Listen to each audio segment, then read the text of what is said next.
Hello, wine aficionados. On today's podcast, I take the name of my show to task once again as I travel by car to Southern Oregon. Buckle up. I think something that definitely got me very interested in working with her was this idea of creating a vineyard that has ongoing legacy in terms of quality. And, I see that mentality, that ethos all the time. He's Vince Vadrine, the winemaker at Cowhorn Vineyard and Garden in the Applegate wine region, about 30 minutes southwest of Medford. It was a 6-hour and 40-minute journey for my wife Meredith and me, which we traveled about 3 weeks ago. It's a nice drive from Northern California. Southern Oregon has other wine regions, such as the expansive Rogue Valley, which I've been to before, and Umpqua Valley. My wife and I stayed in Ashland again this time, which is a walkable town full of interesting shops, drinking establishments, and restaurants. Just 20 minutes from Cowhorn Vineyard is the historic town of Jacksonville.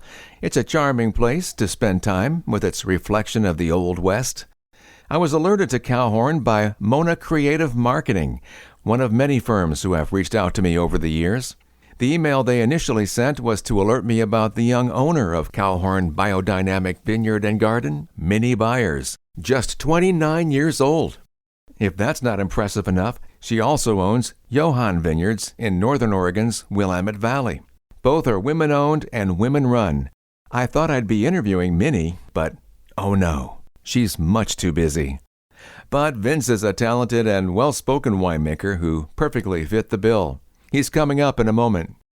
On the Wine Road podcast is supported by Sonoma Clean Power. For those of you in the area, learn how your actions can make a greater impact with clean, renewable energy at poweringeverydaymoments.org. That's poweringeverydaymoments.org. Cowhorn is a Petal-certified building under the Living Building Challenge 2.1 by the International Living Future Institute.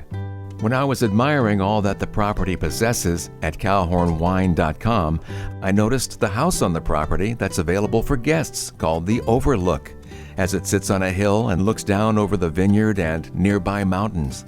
They were kind enough to offer us a 2-night stay in that ultra-modern, beautifully designed home.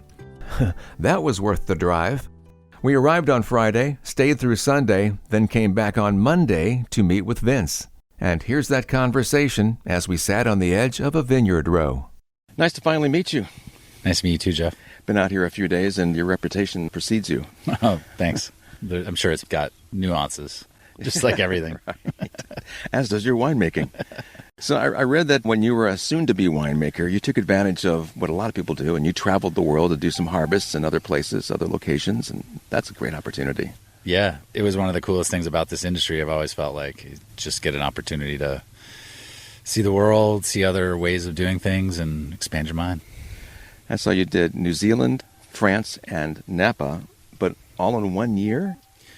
Yeah, that was a trippy year.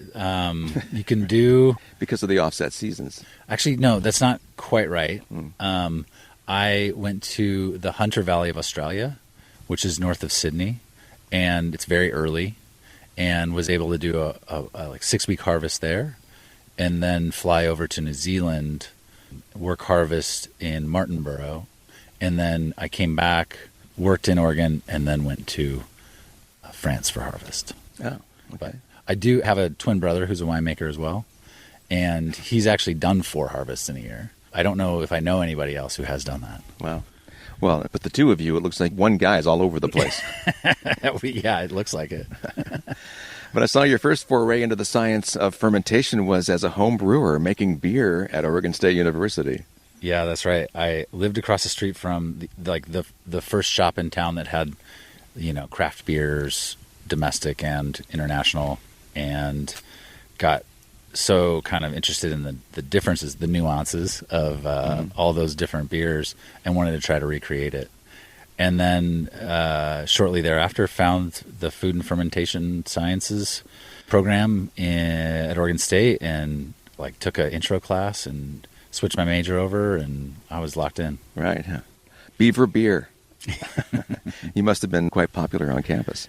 Well, I worked at a local brewery, and I got paid in kegs often. So, yeah, we were doing all right. So, speaking of working, did you do local harvests up in Oregon or cellar work for a while, assistant winemaker? Because it seems like all of a sudden you're a winemaker. Yeah, I worked a lot of cellar rat jobs, which I loved always, and I still love doing cellar work. In college, I worked for a place called Tyee Wine Cellars, which is just outside of Corvallis, and it's a beautiful old vineyard on a century farm that makes really authentic, well-made wines, and that's where I learned in an old 100-year-old dairy barn is where I first started learning the craft. And so I did 3 harvests there, and then, yeah, I mean, there's a whole list of places I've worked, but I worked at a winery called Amity, which is one of the older, it's now got a different ownership, but one of the oldest wineries in the state of Oregon, and I did those harvests around the world, and then I'd come back and work, and then I finally took a full-time job working for a guy named Robert Britton, who's up in the Willamette Valley, who has a really awesome custom crush operation and also his own really excellent vineyard, and was his assistant, then associate winemaker for 5 years. And then I worked at Domaine Serene for a couple of years. Yeah, I saw that. What a great place. It is still a very, very cool place. Marina and I have been there. It's a beautiful facility, and their commitment to quality is it's amazing. It's great. Mm-hmm. And Domaine Serene is a live certification property. Yeah. Is that a version of biodynamic farming? No, actually, biodynamics compared to live and organics, has a specific set of applications that are required in order to meet Demeter, who's the certifying body, to meet their requirements for certification. And those also align specifically to what Rudolf Steiner prescribed in his original lectures, and the culture of biodynamics and the practice of biodynamics since. And those relate to sustainability in like a whole farm sense. So the objective ultimately of a truly successful farm, grapes or otherwise, would be to have a self-supporting nature. So, you're making compost from naturally. Yeah, you're making compost naturally. The carbon component, the nitrogen component, those are on farm, and so you're moving around the mineral components. You're moving around everything on farm that's growing. So you're working in concert with the sun and the moon and the stars, the earth, the water that moves through the atmosphere. All those things become this beautiful cycle. As Vince is stating, many elements and practices are used in the holistic, even spiritual approach to biodynamic farming. One technique suggested by Rudolf Steiner is to plant a cowhorn stuffed with manure to enhance soil health and improve the crop quality. I asked Vince if that takes place at Cowhorn, which may have led to the name of the vineyard. I didn't even think to ask that question. Yeah, and that's something we still practice. Making that preparation is something done once a year, and for us, and that is applied kind of homeopathically to awaken the soil, give the soil, which we're trying to grow, that essence of life, and that kind of nutrition that it's not the nutrition that you can measure, it's a sort of nutrition that stimulates, Yeah. Were you definitely monitoring that sort of thing and working around it or with it? We're still growing we're still on our journey in order to become that self-sustaining farm. We're working towards having, animal husbandry, livestock on site that can be a part of that nutritional program and be a part of the beautiful cycle that we're talking about. And part of it is just respecting and knowing, trying to grow the soil, try to advocate for animal life that creates a balance, and I think that what's great about really cool, organic, regenerative, biodynamic farms is this, we don't have to do much, things are in balance there. And that's what we're trying to achieve. Yeah. Tell us about your cover crop here that you have between the vines. Yeah, we've got 2 different cover crops that we planted this last year. And what we try to do is to not till and reseed every row of each block. The idea being like anything that's like living in those soils, they have at least a full like 2-year cycle to grow and live. And then if there are insects or other things, they can move into that area that still has growth. And the time period that we have that's tilled is relatively short. So like we would finish harvest, apply compost, till, seed. And so it's really just like, and then get some growth before the end of a little bit of growth before the end of the growing season. So there would actually be, some cover in by the time we hit winter. Mm-hmm. Sometimes it's harder than other years. But we have in this block that we're sitting in, we've got some like oats and triticale, so annual grasses. And then we also have, which provide carbon and don't have particularly deep roots to compete with the vines. And then we've got Austrian winter peas and I think a couple to a few different kinds of clover. And the clover is supplying nitrogen. It's fixing it from the atmosphere. And then when it dies and is incorporated, it's providing nitrogen to the soil. It looks really healthy. It's a beautiful green vineyard property. Yeah. And thanks to the cover crop. Yeah. Stop. That's the vineyard dog. My dog is jumping up on me. What's her name again? Her name's Winnie. Winnie. Yeah, I know you're excited. Hey, I'm glad you're feeling good. Stop. Hey. Where's the squirrel? Squirrel. Go get it. She didn't fall for that. I know. It's worth a try, though. While Vince satisfies Winnie, I'll take a break and we'll be back to cover the differences between the Applegate Valley and the nearby Rogue Valley in southern Oregon, as well as the grape varieties they grow at Cowhorn Vineyard and Garden. After this word from my sponsor.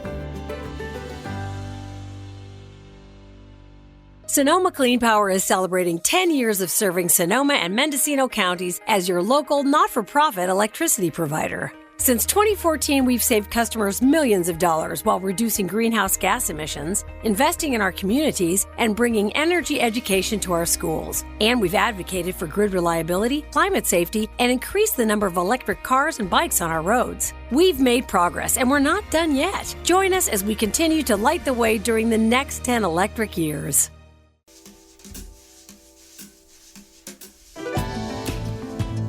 We're back on the wine road and in the vineyard with Vince Vadrine. We've talked about farming and the earth. Now we'll touch upon climate. We were in the area in the second week of April, and it was beautiful the day we arrived. The next 2 days clouded over and had light showers off and on. Then there were several more sunny days.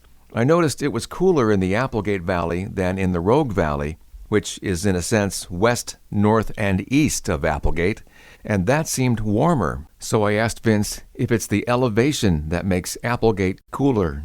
So it's funny, like yes and no. We're at 1,600 feet. There are a lot of vines grown higher than that over on the Bear Creek stem of the Rogue Valley. Over here, we're a little closer to the coast, but also like we're behind in terms of phenological ripeness, stage, etc. Part of that's just because we're in the mountains. A lot of cool air is kind of coming down this river valley. We're 200 feet from the Applegate River, and so cold air really does kind of follow the water as well. And so it's one of the cool things about this site is like I mentioned earlier that it's a pretty warm growing area, especially in July, August. That's how we can get like good color concentration for Syrah and Grenache, and good weight. But what happens in September, October is we're still getting sunny days, so we're still able to extend the ripening period. But what you'd really notice here, and I notice this coming from Ashland on the other side of the mountains, I really notice that we are much colder in the morning. So when I get here early, when we start picking, it's like 5 to 10 degrees cooler. And so, the whole not trope, but like theme of hot days, cool nights, which we all talk about, which is critical to good, balanced farming for high quality wine. We are able to achieve that. So it is kind of a cool little balance. I do think it is ultimately on the like spring and fall cooler. Yeah. Yeah. And when you talk about the mountains, this one range here is literally just on the other side of the vineyard. It's right there up next to the vineyard. Yeah. And I'm amazed with this mountain because, and I noticed it down on the farther end, but it's just a mountain that comes straight out of the valley. Just boom, there's a mountain. Yeah. There's no benchland or foothills. It's just, okay, here's a mountain. Totally. That's crazy. It is, yeah. I mean, and like part of it is like, you know, these are like uplifted, these rocks are all sort of uplifted volcanic and metamorphic rocks that are, when we're in the Klamath-Siskiyou kind of mountain range, and it's a real jumbled up situation.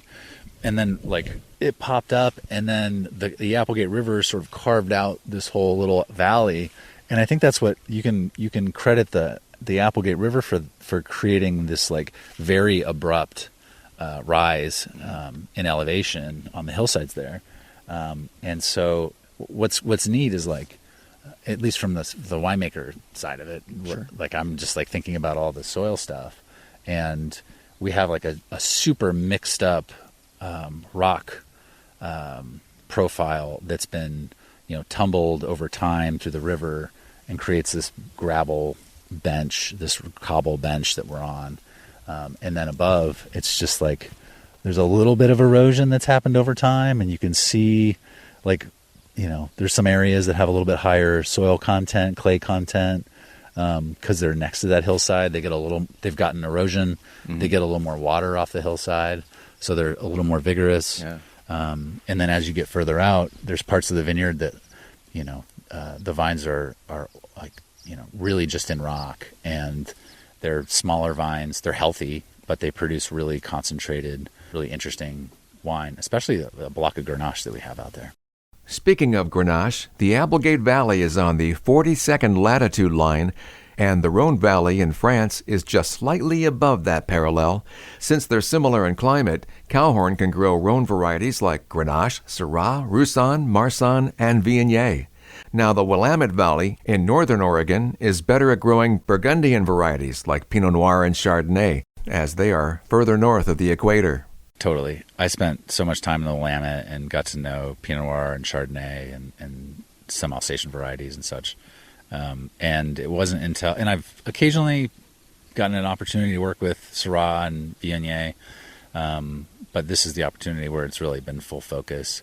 I'd never worked with Grenache, Mourvèdre, Marsanne, or Roussanne, and they're fascinating. Especially to me, Syrah, Viognier performs not unlike Pinot Noir and Chardonnay in how they ripen, and the sort of like textural indicators and picking decisions, or, you know, like thinking about the wines is not, it's actually not as big of a stretch as some people might realize. Mm-hmm. But Grenache, Mourvèdre, they're very different. You know, they hang out there, they're green, they're hard to understand, and then suddenly like the sugar spikes up and the acid drops down, and it's just like if you're thinking in terms of like a graph, the line is so different for ripening with Grenache and Marsanne compared to the other varieties. So does it keep you on your toes when it's approaching harvest? Totally, yeah. And this is just I've had 3 vintages here, so I'm getting to know it, but, you know, I'm still learning. It still takes time. Right, yeah. But they're really cool varieties. They're all, so many of them are so different, and I love that about working with these grapes in this vineyard. I'd say like our Viognier, because it's so cool, at night holds its acid really well, and it actually is very different than a lot of Viogniers out there. I'd say our Syrah is also like has acid and like energy that a lot of Syrahs, especially domestic and the New World, don't have. And our Grenache is like definitely kind of crunchy and bright red, but also like ripe, full tannins. And it's an interesting expression of Grenache as well. My wife and I were talking about Syrah and how back a number of years ago when we first moved out to California, it was more of the warmer climate, meatier Syrah, and a lot of people didn't care for that. And I think when people hear Syrah, they're still thinking of that. But the cool climate Syrah is quite a bit different. Yeah. Yeah, I mean, down where you are, there's a lot of variety of Syrah as well, and I've been inspired by a number of Syrahs that are grown out in the Sonoma Coast AVA. There's some that are farther out that are super bright and have like really tempered, I don't want to say delicate, but like lighter style of tannin structure. Right. And I think, people are fermenting them on stems, which is really cool, and it provides a different profile. And I think they're looking at Syrah differently, certainly, than 20 years ago. Yes, it's quite versatile. Yeah. Or you go to Anderson Valley, and on the eastern end where it's warmer, you get one type of Syrah, and on the western end where it's cooler, it's a totally different type of Syrah, all in the same Anderson Valley. Totally. Yeah, totally. And then you go up over the hill again, and you're into the the upper part of above Sonoma, and it's like it's some heat that happens up there, and can make a pretty rich Syrah, I think. Yeah.